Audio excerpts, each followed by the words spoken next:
When it comes to shooting your own music videos, many people don't realise just how affordable DSLRs really are. You can actually buy an entry-level DSLR that's very, very good for beginners at around about £260. Now, I would recommend the Canon EOS 1300D. The kind of video that you're going to want to shoot will definitely influence the gear that you're going to have to get. Now, there's a lot of stuff on the market that comes in at a very cheap price. For example, tripods, you can really pick one up at about £10 actually.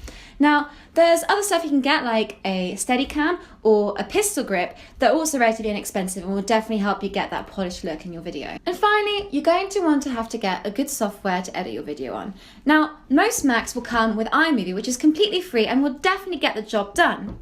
But if you're looking for something a little bit more creative and powerful, then looking towards something like Adobe Premiere or Magix Vegas will definitely give you that high-end kind of quality. And the best part is you can get some relatively good free plugins to make your video just look a little bit more, professional. And now onto the actual shooting of your music video. Now, you're going to want to first decide if this is a performance-led video or a narrative-based video.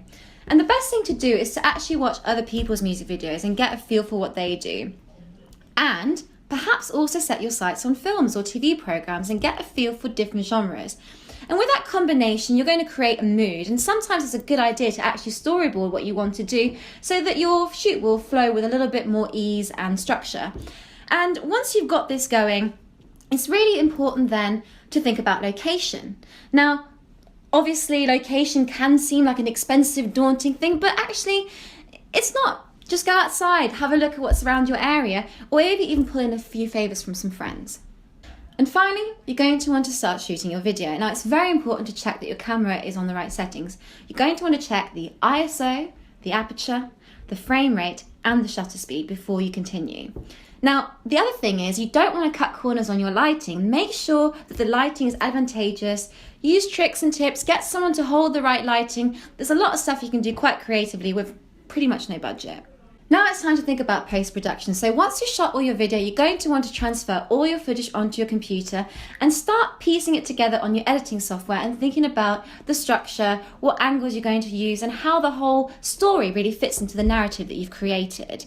And once you've done that, the fun bit starts really. You can start being creative with your color grading, your color correction, your transitions, and general tricks and little magic things that you can add into your video to make it into this really cool, polished, finished video for pretty much no budget. And once you've completed all of this, render out your video into a nice internet-friendly format such as a .mp4 and get sharing on your social media and let the world see your amazing new creation. I've been Corinna and thank you very much for watching this week's Music PR Tips. Tune in next week for some more advice.